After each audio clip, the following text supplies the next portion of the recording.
Okay, topic po natin, mga pagkaing masama sa kidneys. Okay? Kung meron kayong sakit sa kidneys, ito yung mga bawal. Ibig sabihin nito, mas babawasan natin ito. Pero kahit wala kayong sakit sa kidneys, pwede na rin tayo umiwas dito. Titingnan natin yung mga bawal at ang kidney failure. Marami na ako nakagawang video sa kidneys kasi ang dami sumusulat sa akin, Doc, mataas creatinine ko. Doc, nagmamanas ako. Doc, may sira kidneys ko. Kaya inuulit natin kasi para marinig na ating mga bagong followers. Paano ba proprotektahan ang kidneys? Ayan, Number 1, yung alat talaga ang babawasan natin. Diba? Maalat. Mamaya, papakita ko sa inyo paano mag-low salt. Sugar intake din, masyadong matatamis. Number 3, yung mga high protein. Maraming karne, maraming steak, pwede naman kumain ng karne, pero meron din kanin, meron din gulay. Pero kung puro meat lang, nahihirapan ang kidneys.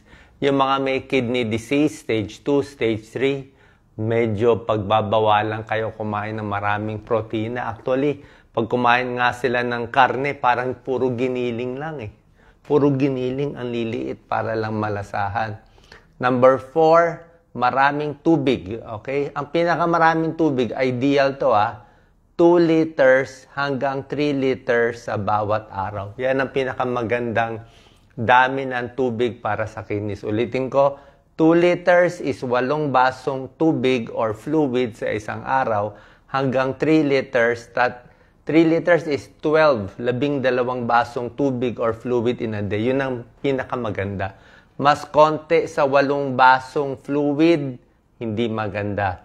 Pag sobra sa 12 glasses, baka hindi rin maganda. So, sakto lang dapat. Vitamin C, umiinom ako, pero hanggang 500 milligrams o baka hanggang 1 gram lang, wag din sobra taas. Painkiller, pag sobrang painkiller, masama sa kidneys. Diba? Ingat sa mga gamot.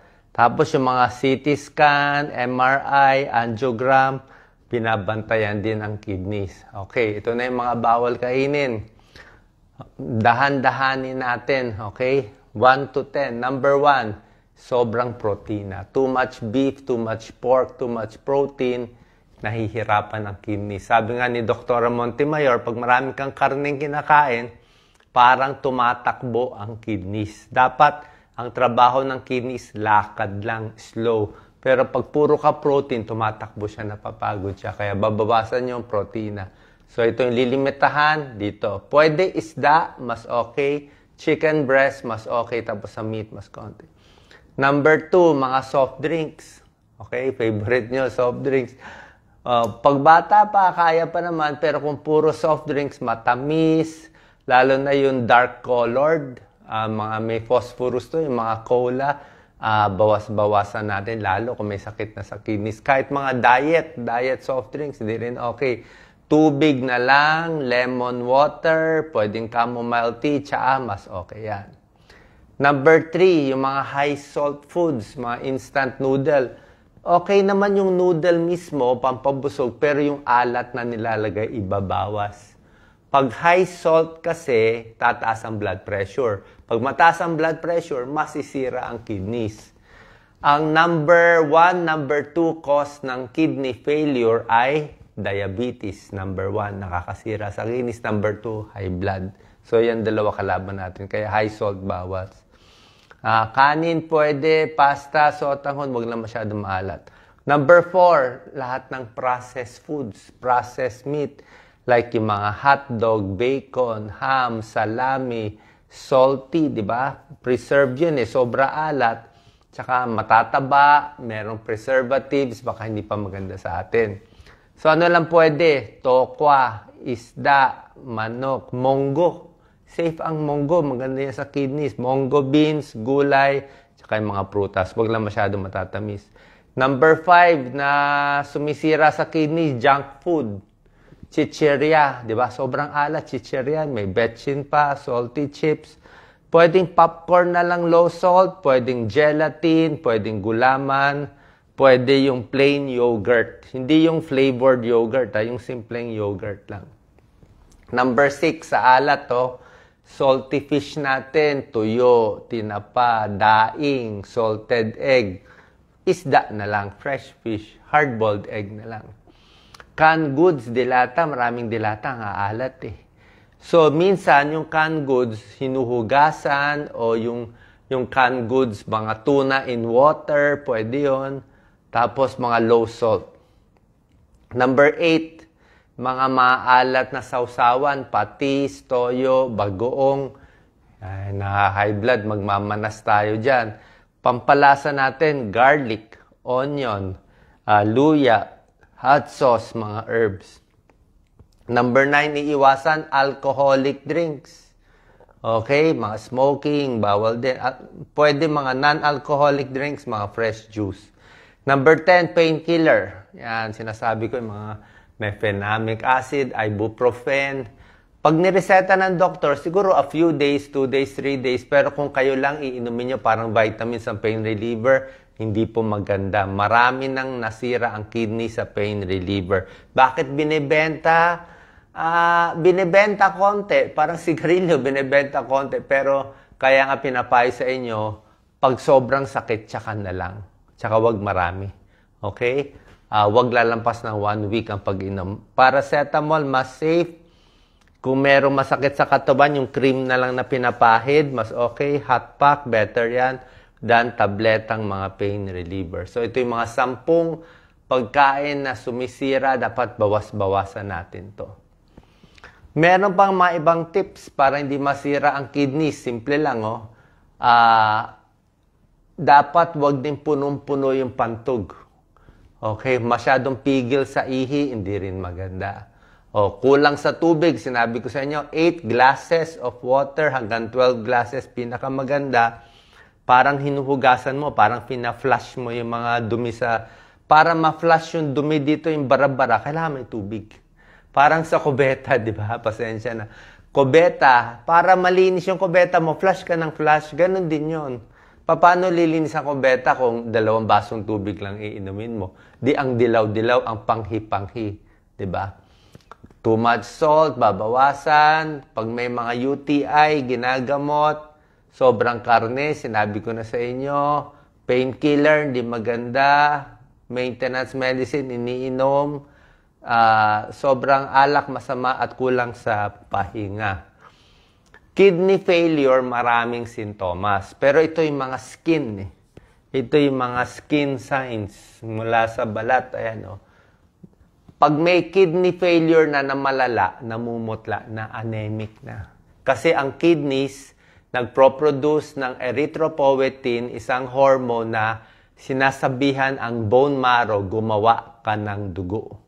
So, pag kidney nasira, walang erythropoietin, hindi gagawa ng dugo. Kaya ini-injectionan ng erythropoietin ang may kidney failure, mahal na injection, di ba? Ano ba yun? Twice a week. Para sabihan ng buto, gumawa ng dugo. Kaya kulang sila sa dugo, maputla sila. Marami ding sugat-sugat. Yan. Minsan, hindi nakakalabas sa ihi yung dumi ng katawan, lumalabas, nagbabago kulay, nangingitim, minsan nagiging kulay gray, nagda-dry skin. Yan. Ihi, mabula. May protina sa ihi, nangangati. Kasi nga, ay lumabas yung dumi sa ihi. Nangangati, namamaga sa mata, usually puffy dito, manas sa paa. Minsan napupuno ng tubig, humihina ang ihi, hindi makatulog, binabangungot, meron din dyan.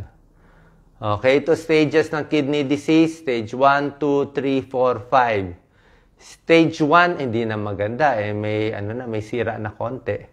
Stage 2, stage 3, ito bawas protina na to. Stage 4, stage 5, dialysis na to. Ito, kidney transplant. Nakita mo, humihina na siya. Ayan, oh.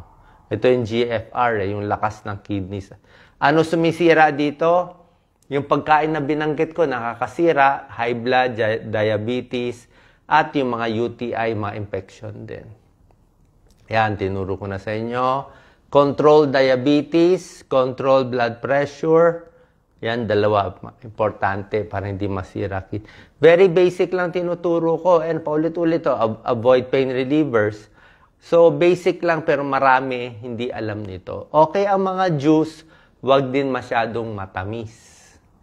Yan. Ano diet plan? Kunwari, stage 3. Dito tayo sa gitna. Stage 3, ano diet plan? Ayan, no? Tama lang yung protina. Huwag masyado maraming protein. Ayan, no? Small protein. No? Pare-pareho pinapayo. Konting protina, bawas asin.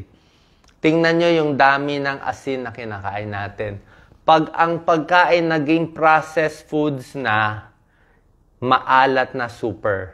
Pag galing pa na fresh, galing pa sa puno, galing pa sa farm mismo, mababa ang salt. Parang chicken breast, 69 milligrams of salt. Ginawa mo ng fried chicken sa fast food, 2,000 milligrams. Grabe. Times 100. Oh, grabe ang taas. Cucumber, 2 milligram. Ginawa mong pickle, 900 milligram. Oh. Lemon, halos walang salt. Pag asin, toyo, ang taas na. Kahit pork, baboy, pork chop po, 59 milligrams lang ng salt. Pag ginawa mo ng ham, 1,000 milligram. From 59 milligrams, naging 1,000. Kasi ginawa mo ng bacon, ham, hotdog, ginawa mo ng fried chicken na maraming balot-balot na pampaalat, ay hindi na maganda. Okay? Tapos gagawin natin, kung meron ng kidney problem, babantayan yung diabetes para hindi tumaas. Diba? Dapat control diabetes, control blood pressure. Ang blood pressure gusto natin sa kidneys, mas mababa. Diba? Ang cut-off natin sa BP, 140/90. Pero sa may kidney disease, iba ang numero. Sa may kidney disease, dapat ang BP mo, 130/80 and lower. Ulitin ko. Iba ang numero sa kidney disease. 130/80. Mas mababa. Mas gusto mo. Pati cholesterol binabantayan. Then, blood pressure, ayan. Yan, no? Dapat mas mababa. 130/80. Emergency, pag hindi na umiihi, tumataas na creatinine, nagsusukan na. Yan, delikado na po yan. Mahina na. Magki-kidney failure na.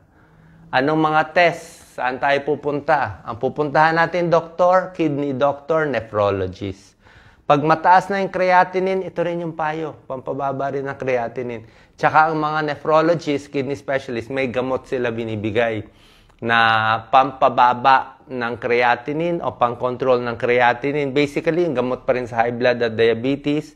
Nagbibigay din sila ng mga losartan, ACE inhibitor, mga ARB. Kaya lang, sila ang magbibigay. Okay? Hindi pwede, narinig mo kay Doc Willie, gagawin na agad eh. Sila magbibigay kasi tinitimpla maigi. Ito yung sakit, kidney disease, ang dapat nephro every 3 months. Walang choice eh. O, makiusap na lang tayo sa nephro. Total, kung check-up, baka hindi naman ganun kamahal. Para malaman kung may kidney disease, ito, urinalysis, mabula ang ihi, may protina, babantayan. Blood test, creatinine. Pag tumaas to, papunta na to sa kidney disease. Potassium, sinecheck, tumataas ang potassium sa may kidney failure. Blood sugar, CBC, anemic. Anemic ang may kidney disease. Blood sugar, mataas. Ultrasound ng kidneys, malalaman. Ano makikita sa ultrasound? Pag kidneys may bato, o kidney stone, baka yun ang cause. Pag kidneys maliit, pag ang kidneys lumiit, chronic renal failure. Yun, matagal na nasira, parang lumiit na siya. So, yan yung mga possibilities. Okay? Para alagaan ang ating kidneys. Sana po nakatulong tong video. Ingat po palagi. God bless.